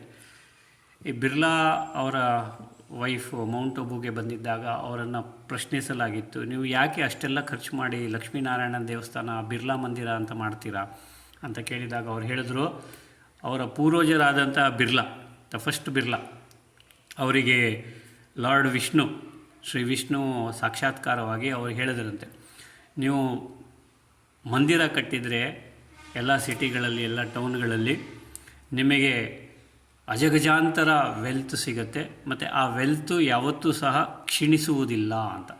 ಸೊ ಅದಕ್ಕೆ ಆ ಒಂದು ಕಾರಣಕ್ಕೆ ಅವರು ಎಲ್ಲೆಡೆಯಲ್ಲೂ ಎಲ್ಲ ಕಡೆ ಹೋದರೂ ಸಹ ಬಿರ್ಲಾ ಟೆಂಪಲನ್ನು, ಬಿರ್ಲಾ ಮಂದಿರವನ್ನು ಕಟ್ಟುತ್ತಾ ಇರ್ತಾರೆ, ಈಗಲೂ ಸಹ ಕಟ್ತಾ ಇದ್ದಾರೆ. ಓಕೆ, ಸೊ ನೀವು ಯೋಚನೆ ಮಾಡ್ಬೋದು, ಅಷ್ಟೊಂದು ಭವ್ಯವಾದಂಥ ದೇವಸ್ಥಾನದ ಮೂರ್ತಿಯಾಗಿ ಲಕ್ಷ್ಮೀನಾರಾಯಣರಾಗಿರ್ತಾರೆ. ಸೊ ಎಷ್ಟೊಂದು ಅವರಿಗೆ ಅಭಿಷೇಕ, ಎಷ್ಟೊಂದು ಪುಷ್ಪಮಾಲೆ, ಎಷ್ಟೊಂದು ಒಂದು ಪೂಜೆ ನಡೆಯುತ್ತೆ. ಸೊ ಆ ಪೂಜೆ ನಡೆಯಲಿಕ್ಕೆ ಕಾರಣ ಏನು? ನೀವು ಮಾಡಿರ್ತಕ್ಕಂಥ ಅಥವಾ ಅವರು ಮಾಡಿರ್ತಕ್ಕಂಥ ಒಂದು ಪುರುಷಾರ್ಥದ ಫಲ. ಸೊ ಇದು ದ್ವಾಪರ ಯುಗ, ಕಲಿಯುಗದಲ್ಲಿ ನೀವು ಚೈತನ್ಯವಾದ ಮೂರ್ತಿಗಳು ಇದ್ದೇ ಇರ್ತೀರ, ಚೈತನ್ಯವಾಗಿರ್ತೀರ, ಹ್ಯಾಪಿಯಾಗಿ, ಆರೋಗ್ಯವಂತರಾಗಿ. ಅದು ನೀವು ಮಾಡಿರ್ತಕ್ಕಂಥ ಸೇವೆಯ ಫಲ, ನೆನಪಿಟ್ಕೊಳ್ಳಿ. ಸೊ ಸೇವೆಯ ಖಾತೆ ಅಥವಾ ಸೇವೆಯಿಂದ ಪುಣ್ಯದ ಖಾತೆ ಏನು ಗಳಿಸಿರ್ತೀರ ಅದರಿಂದಾಗಿ. ಮತ್ತು ನಿಮ್ಮ ಪೂಜೆನೂ ಹಾಗೆ ಆಗುತ್ತೆ. ಸೌತಲ್ಲಿ ತಮಿಳ್ನಾಡು ಅಲ್ಲಿ ಒಂದು ಗೋಲ್ಡನ್ ಟೆಂಪಲ್ ಇದೆ. ಅದು ಎಷ್ಟರ ಮಟ್ಟಿಗೆ ಗೋಲ್ಡ್ ಇದೆ ಅಂತ ಗೊತ್ತಿಲ್ಲ. 1500 ಅಥವಾ 15,000 kgs ಗೋಲ್ಡ್ ಆ ಒಂದು ಟೆಂಪಲ್ಲಿನ ಟೆಂಪಲ್ ಆಗಿದೆ. ಸೊ ನೀವು ಇಮ್ಯಾಜಿನ್ ಮಾಡ್ಬೋದು, ಅಂತಹ ಒಂದು ಸ್ಥಿರವಾದ ಮೂರ್ತಿಗೆ, ಆ ಲಕ್ಷ್ಮಿಯ ದೇವಸ್ಥಾನ ಅದು, ಅಲ್ಲಿ ಸ್ಥಿರವಾದ ಮೂರ್ತಿಗೆ ಅಷ್ಟೊಂದು ಖರ್ಚು ಮಾಡಿದ್ದಾಗ ನೀವು ಚೈತನ್ಯವಾಗಿ ದೇವತೆ ಆಗಿದ್ದಾಗ ಎಷ್ಟು ಮಟ್ಟದ ಸಾಹುಕಾರರಾಗಿರ್ತೀರಾ, ಅಥವಾ ಎಷ್ಟು ಮಟ್ಟದಲ್ಲಿ ನಿಮ್ಮಲ್ಲಿ ವೆಲ್ತ್ ಇರುತ್ತೆ, ಹೆಲ್ತ್ ಇರುತ್ತೆ ಅಂತ ನೀವು ಜಸ್ಟ್ ಪರಿಗಣಿಸ್ಬೋದು. ಸೊ ಆ ಒಂದು ದಿವ್ಯವಾದ ಅಥವಾ ಪೂಜ್ಯ ಸ್ವರೂಪದ ಏನೋ ಅವಸ್ಥೆ ಇರುತ್ತೆ, ಅದರಲ್ಲಿ ನಿಮ್ಮ ಭಾವ ಮತ್ತು ಭಾವನೆ ಹೇಗಿರಬೇಕಂದ್ರೆ ರೆಹಮ್ದಿಲ್ ಅಂದರೆ ಮರ್ಸಿಫುಲ್, ಎಲ್ಲರಿಗೂ ಒಳ್ಳೆಯದಾಗಲಿ ಅನ್ನೋ ಒಂದು ಮನೋಭಾವ. ನ್ಯಾರ ಮತ್ತು ಪ್ಯಾರ, ಎಲ್ಲರಲ್ಲೂ ನೀವು ಸೇರಿಕೊಂಡಿರಬೇಕು, ಮತ್ತು ನ್ಯಾರ ಅಥವಾ ಅವೇ ಆಗಿರಬೇಕು, ಡಿಟ್ಯಾಚ್ಡ್ ಆಗಿ. ಓಕೆ, ಸಂಪೂರ್ಣವಾದಂತಹ ಒಂದು ಪ್ಯೂರಿಟಿಯ ಪರ್ಸ್ನಾಲಿಟಿ, ಸಿಂಪ್ಲಿಸಿಟಿಯ ರಾಯಲ್ಟಿ ನಿಮ್ಮಲ್ಲಿರಬೇಕು. ಅಚಲ ಅಡೋಲ ಏಕರಸ್ಯ ಸ್ಥಿತಿಯಲ್ಲಿ ನೀವು ಸದಾ ಇರಬೇಕು. ಎಲ್ಲರಿಗೂ ಶುಭಕಾಮನೆ, ಶುಭ ಭಾವನೆ, ಶುಭ ಚಿಂತನೆ, ಶುಭ ಸಂಕಲ್ಪಗಳನ್ನೇ ಕೊಡ್ತಾ ಇರಬೇಕು. ಒಮ್ಮೆ ಆದರೂ ಒಂದು ಸಂಕಲ್ಪನೂ ನಿಮ್ಮದು ಆಪೋಸಿಟ್ ಆಫ್ ಪಾಸಿಟಿವ್ ಇರಬಾರ್ದು. ಮತ್ತು ಜ್ಞಾನ, ಗುಣ, ಶಕ್ತಿ, ಶ್ರೇಷ್ಠ ಸಂಕಲ್ಪದಲ್ಲೇ ನೀವು ಇರಬೇಕು ಯಾವಾಗಲೂ. ಸೊ ಈ ಒಂದು ಸ್ಥಿತಿಯಲ್ಲಿ ನೀವು ಯಾವಾಗಲೂ ಇದ್ದೀರಾ ಅಂತಂದರೆ ನಾಟ್ ಓನ್ಲಿ ಈ ಜನ್ಮದಲ್ಲಿ, ಬಟ್ ಮುಂದೆ ಬರ್ತಕ್ಕಂಥ ಜನ್ಮಾಂತರಗಳಲ್ಲಿ ನಿಮ್ಮ ಒಂದು ಏನಂತಾರೆ, ನಿಮ್ಮ ಹಾವಭಾವದಿಂದ ನಿಮ್ಮ ಸುತ್ತಲೂ ಇರತಕ್ಕಂಥ ಎಲ್ಲರಿಗೂ ಸಹ ಒಳ್ಳೆಯದೇ ಆಗುತ್ತೆ, ನಿಮಗೂ ಒಳ್ಳೆಯದಾಗುತ್ತೆ. ನೀವು ಒಳ್ಳೆಯ ಒಂದು ಸ್ಥಾನದಲ್ಲೂ ಇರ್ತೀರ, without any problem, without any fail. Okay, so ದುಃಖಹರ್ತ ಸುಖಕರ್ತರಾಗಿರಬೇಕು. ನೀವು ಎಲ್ಲರ ಒಂದು ದುಃಖವನ್ನು ಹರಿಸಿ ಅವರಿಗೆ ಸುಖ ಕೊಡುವಂತಹ ಒಂದು ಮೂರ್ತಿಗಳಾಗಬೇಕು, ಅಥವಾ ದೇವತೆ ಆಗಬೇಕು. ನೆಕ್ಸ್ಟ್ ಸ್ವರೂಪ ಬ್ರಾಹ್ಮಣ ಸ್ವರೂಪ. ಈ ಬ್ರಾಹ್ಮಣ ಸ್ವರೂಪದಲ್ಲಿ ನಿಮಗೆ ಗೊತ್ತಿದೆ, ಬ್ರಾಹ್ಮಣ ಅಂದರೆ ತಪಸ್ಸನ್ನು ಮಾಡುವನು, ಬ್ರಾಹ್ಮಣ ಅಂದರೆ ಬ್ರಾಹ್ಮಿ ಮುಹೂರ್ತದಲ್ಲಿ ಎದ್ದೇಳೋನು, ಬ್ರಾಹ್ಮಣ ಅಂದರೆ ಬ್ರಹ್ಮ ಮುಖವಂಶಾವಳಿ ಅಥವಾ ಬ್ರಹ್ಮನ ಮುಖದಿಂದ ಬಂದಿರತಕ್ಕಂಥವನು, ಬ್ರಾಹ್ಮಣ ಅಂದರೆ ಬ್ರಹ್ಮಚರ್ಯ ಪಾಲನೆ ಮಾಡುವವನು. ಸೊ ಎಷ್ಟೊಂದು ಇದೆ. ಬ್ರಾಹ್ಮಣ ಅಂದರೆ ಬ್ರಹ್ಮ ಭೋಜನ ಪ್ರಿಯನು. ಸೊ ಅದಕ್ಕೆ ಬ್ರಾಹ್ಮಣ ಭೋಜನ ಪ್ರಿಯ ಅಂತ. ಬ್ರಾಹ್ಮಣ ಬಹುಜನ ಪ್ರಿಯ, ಅದು ಭೋಜನ ಪ್ರಿಯ ಆಗಿಬಿಟ್ಟಿದೆ. ಓಕೆ, ಬ್ರಾಹ್ಮಣ ಅಂದರೆ ಎಲ್ಲರೂ ರೆಸ್ಪೆಕ್ಟ್ ಕೊಡ್ತಾರೆ. ಯಾವುದೇ ಒಂದು ಆಚಾರ ವಿಚಾರದಲ್ಲಿ, ಮದುವೆ ಆಗಲಿ, ಮುಂಜಿ ಇರಲಿ, ಅಥವಾ ಈವನ್ ಸತ್ತ ಹೆಣಕ್ಕೂ ಇದು ಮಾಡಬೇಕಂದ್ರೆ ಬ್ರಾಹ್ಮಣರೇ ಬೇಕು. ಸೊ ಆ ಒಂದು ಸ್ವರೂಪದಲ್ಲಿ ನಾವು ಇದ್ದೀವಿ ಅಂತ ತಿಳ್ಕೊಂಡು ಹೆಚ್ಚಿಗೆ ಜ್ಞಾನವನ್ನು ಪಡೆದು, ಓಕೆ, ಸತ್ಯತೆ, ಅಹಿಂಸೆ, ಬ್ರಹ್ಮಚರ್ಯ, ಆಸ್ತೇಯ, ಅಪರಿಗ್ರಹ, ಇದೇ ನಮಗೆ ಕ್ವಾಲಿಫಿಕೇಷನ್. ಶೌಚ, ಸ್ವಾಧ್ಯಾಯ, ಈಶ್ವರ ಪ್ರಣಿಧಾನ ಅಂದರೆ ಸರೆಂಡ್ರೆನ್ಸು, ತಪಸ್ಸು ಮತ್ತು ಸಂತುಷ್ಟತೆ, ಇಷ್ಟು ನಮ್ಮ ಕ್ವಾಲಿಫಿಕೇಷನ್ನು. ಶ್ರೇಷ್ಠವಾದ ಬ್ರಾಹ್ಮಣರಾಗಬೇಕಂಥದ್ದು. ಬ್ರಾಹ್ಮಣ ಆದ ನಂತರ ನೆಕ್ಸ್ಟು ನೀವು ಬೇಕೋ ಬೇಡೋ ಫರಿಷ್ಠೆಗಳಾಗ್ತೀರ. ಈ ಫರಿಷ್ಠೆ ಅಂದರೆ ಏಂಜಲ್ಸ್ ಏನು ಮಾಡುತ್ತೆ, ಎಲ್ಲರಿಗೂ ಸಾಕ್ಷಾತ್ಕಾರ ಕೊಡುತ್ತೆ, ಎಲ್ಲರಿಗೂ ಒಳ್ಳೆಯದನ್ನೇ ಆಶಿಸುತ್ತೆ. ಸೊ ಎಲ್ಲರಿಗೂ ಶುಭಕಾಮನೆ, ಶುಭ ಭಾವನೆ ಕೊಟ್ಟು ಎಲ್ಲರಿಗೂ ಯಾವುದೇ ತೊಂದರೆ, ತಾರತಮ್ಯ ಇದ್ದರೂ ಸಹ ಅದರಿಂದ ಹೊರಬರುವಂತೆ ಮಾಡುತ್ತೆ. ಸೊ ಈ ಒಂದು ಫರಿಷ್ಠಾ ಸ್ವರೂಪಕ್ಕೆ ಅಥವಾ ನೀವು ಫರಿಷ್ಠಾ ಸ್ವರೂಪವನ್ನು ಧಾರಣೆ ಮಾಡಬೇಕು ಅಂತಂದರೆ ನಿಮ್ಮಲ್ಲಿ ಸತ್ಯತೆ, ಸಭ್ಯತೆ, ಸ್ವಚ್ಛತೆ ಇರಬೇಕು. ಸೌಮ್ಯತೆ, ಸರಳತೆ, ಸಹನಶೀಲತೆಯಿಂದ ತುಂಬಿರಬೇಕು. ನೀವು ಸತ್ಯತೆ, ಸಭ್ಯತೆ, ಸ್ವಚ್ಛತೆ, ಸೌಮ್ಯತೆ, ಸರಳತೆ, ಸಹನಶೀಲತೆ ಮತ್ತು ಕ್ಲೀನಾಗಿರಬೇಕು ಮನಸ್ಸು, ಇಂಟೆಲೆಕ್ಟು, ಸಂಸ್ಕಾರಗಳು. ಓಕೆ, ಆ್ಯಂಡ್ ಜೆಂಟಲ್ನೆಸ್ ಇರಬೇಕು ನಿಮ್ಮಲ್ಲಿ. ಇಷ್ಟಿದ್ದರೆ ನೀವು ಆರ್ಡಿನರಿಯಾಗಿ lighthouse, might house, peace house, powerful house ಆಗಿ ಇರ್ತೀರ. ಎಲ್ಲರಿಗೂ ಬೇಕೋ ಬೇಡೋ ನಿಮ್ಮಿಂದ ಲೈಟ್ ಮತ್ತು ಮೈಟ್ ಹರಡ್ತಾ ಇರುತ್ತೆ. ನೀವು ಅಲ್ಲಿದ್ದರೆ ಸಾಕು, ಅವರಿಗೂ ಸಹ ಒಳ್ಳೆಯ ಸೇವೆ ಆಗುತ್ತೆ. ಅಂದರೆ ಅವರಿಗೂ ಸಹ ಲೈಟ್ ಮತ್ತು ಮೈಟ್ ಸಿಗುತ್ತೆ. ಅವರಿಗೆ ಏನೇನು ಬೇಕು ಅವರ ಮನೋಕಾಮನೆಗಳು ಸಹ ಪೂರ್ಣಗೊಳ್ಳುತ್ತೆ. ವಿದೌಟ್ ನೀವು ಈವನ್ ಆಶೀರ್ವಾದ ಕೊಡೋ ಅವಶ್ಯಕತೆಯೂ ಇಲ್ಲ, ಇಂಟೆನ್ಷನ್ನೂ ಮಾಡಬೇಕಾದಿಲ್ಲ. ನಿಮ್ಮ ಸುತ್ತಲೂ ಯಾರಿಗಾದರೂ ಏನಾದರೂ ಪ್ರಾಬ್ಲಮ್ ಇದ್ದರೂ ಸಹ ಆ ಪ್ರಾಬ್ಲಮ್ ತಾನಾಗಿಯೇ ಸಾಲ್ವ್ ಆಗುತ್ತೆ. ಇಷ್ಟನ್ನು ನೀವು ಮಾಡಬೇಕು. ಸಿಂಪಲ್ಲಾಗಿ ಹೇಗಿದ್ದೀರೋ ಹಾಗೆ ಕುಳಿತುಕೊಂಡು ನಾರ್ಮಲಾಗಿ ಉಸಿರಾಡಿಕೊಂಡು, ಓಕೆ, ದೇಹದ ಸ್ಟ್ರೈಟಾಗಿ ಇಟ್ಕೊಂಡ್ರೆ ಒಳ್ಳೆಯದು, ಇಲ್ಲ ಅಂದರೆ ವರ್ಕೊಂಡು ಕೂತ್ಕೊಂಡ್ರೂ ಒಳ್ಳೆಯದು. ಸೊ ಕೆಲವೊಂದು ಆ್ಯಕ್ಚುಲಿ ಪ್ರಾಕ್ಟೀಸಸ್ ಇದೆ. ಸೊ ಏನೇನು ಆಗಬೇಕು ಅಂತ ಅದು ನಾನು ಲಿಸ್ಟ್ ಮಾಡ್ತಾಯಿದ್ದೀನಿ. ಅದು ಒಂದು ಸಲ ಲಿಸ್ಟ್ ಮಾಡಿದ ನಂತರ ಅದರ ಕ್ಲಾಸೇ ನಡೆಸ್ತೀನಿ. ಅದು ಒಂದು ಕ್ಲಾಸಿಗೆ ಸೀಮಿತ ಆಗುವುದಿಲ್ಲ. ಏನೇನು ನೀವು ಪ್ರಾಕ್ಟೀಸ್ ಮಾಡಬೇಕು, ನೀವು ಉಚ್ಚವಾದ ಸ್ಥಿತಿಯಲ್ಲಿ ಉಚ್ಚವಾದ ಸ್ಥಾನದಲ್ಲಿ ಇರಬೇಕು ಅಂತಂದರೆ, ಮತ್ತು ಪ್ರತಿ ಜನ್ಮ, ಪ್ರತಿ ಯುಗ, ಪ್ರತಿ ಕಲ್ಪ, ಮತ್ತೆ ಪುನಃ ಹೇಳ್ತೀನಿ, ಪ್ರತಿ ಜನ್ಮ, ಪ್ರತಿ ಯುಗ, ಪ್ರತಿ ಕಲ್ಪದಲ್ಲೂ ಸುಖವಾಗಿ ಸೌಭಾಗ್ಯಶೀಲರಾಗಿ ಓಕೆ ಇರಬೇಕು ಅಂತಂದರೆ ಏನೇನು ಮಾಡಬೇಕು ಅನ್ನೋದು ಸಹ ನಾನು ಲಿಸ್ಟ್ ಮಾಡ್ತಾಯಿದ್ದೀನಿ. ಅದರ ಲಿಸ್ಟು ರೆಡಿ ಆದ ನಂತರ ಅದು 80ಕ್ಕೂ ಜಾಸ್ತಿ ಇದೆ ಪ್ರಾಕ್ಟೀಸಸ್. ಮಾಡ್ತೀರಾ? ಓಕೆ, ಅದು ದಿನೇ ದಿನೇ ಜಾಸ್ತಿ ಆಗ್ತಾ ಹೋಗ್ತಾಯಿದೆ. ಓಕೆ, ನಾನು ಮೊದಲನೇದಾಗ ಅದು ರೆಡಿ ಮಾಡಿದಾಗ 21 ಇತ್ತು, ಈಗ ಅದು 80 ದಾಟಿದೆ. 80 ದಾಟಿದೆ ಅದು. ಸರ್ ಯಾಕೋ ಸರಿಯಾಗಿ ಕೇಳ್ತಿಲ್ಲ ಸರ್. ಸರಿಯಾಗಿ ಕೇಳಿಸ್ತಾ ಇಲ್ವಮ್ಮ? ಓಕೆ ದೇವರೇ, ಎಲ್ಲರಿಗೂ ಕೇಳಿಸ್ತಾ ಇದೆಯಾ? ಬೇರೆಯವರಿಗೆ ಎಲ್ಲ ಓಕೆ ಓಕೆ ಎಲ್ಲರಿಗೂ ಕೇಳಿಸ್ತಾ ಇದೆ. ಕವಿತಕ್ಕ, ನಿಮ್ಮ ನೆಟ್ವರ್ಕು ಓಕೆ. ಎಸ್ ದೇವರೇ. ಸೊ ಇದು 5 ಸ್ವರೂಪದ ಅಭ್ಯಾಸ. ಫರಿಷ್ಠೆ ಆದಮೇಲೆ ಮತ್ತೆ ಪುನಃ ನಾವು ಪರಮಧಾಮಕ್ಕೆ ಏನಾಗಿ ಹೋಗ್ತೀವಿ? ಬೀಜ ಸ್ವರೂಪದಲ್ಲಿ ಅಥವಾ ಅನಾದಿ ಸ್ವರೂಪದಲ್ಲಿ ಹೋಗಿರ್ತೀವಿ. So this is what is the 5 ಸ್ವರೂಪದ ಅಭ್ಯಾಸ. ನಾವು ಎಲ್ಲಿಂದ ಬಂದ್ವಿ? ನಮ್ಮ ನಿಜವಾದ ಮನೆಯಿಂದ ಬಂದ್ವಿ. ಮತ್ತೆ ಪುನಃ ನಿಜವಾದ ಮನೆಯಿಂದ ಬಂದು ದೇವಿ ದೇವತೆಯಾಗಿ, ಪೂಜ್ಯರಾಗಿ, ಬ್ರಾಹ್ಮಣರಾಗಿ, ಫರಿಷ್ಠೆಯಾಗಿ ಮತ್ತೆ ಪುನಃ ಎಲ್ಲಿಗೆ ಹೋಗ್ತೀವಿ? ಪರಮಧಾಮಕ್ಕೆ ಹೋಗ್ತೀವಿ. ಸೊ ಇದು ನಮ್ಮ ಒಂದು ಸೈಕಲ್ ಕಂಪ್ಲೀಟ್ ಆಗುತ್ತೆ. ಇದೇ ನಾವು ಮಾಡ್ತಾಯಿದ್ದೀವಿ ಪ್ರತಿ ಜನ್ಮದಲ್ಲಿ ಅಥವಾ ಪ್ರತಿ ಕಲ್ಪದಲ್ಲಿ ನಾವು ಮಾಡ್ತಾಯಿದ್ದೀವಿ.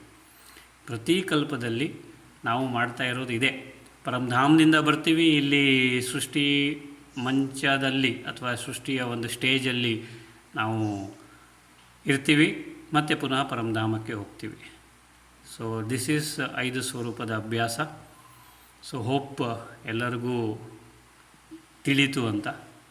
Okay, thank you all for being with me. God bless you. Om Shanti. Thank you very much. May all of you be healthy, wealthy, wisdom-filled, happy and prosperous. Thank you. Thank you. Thank you.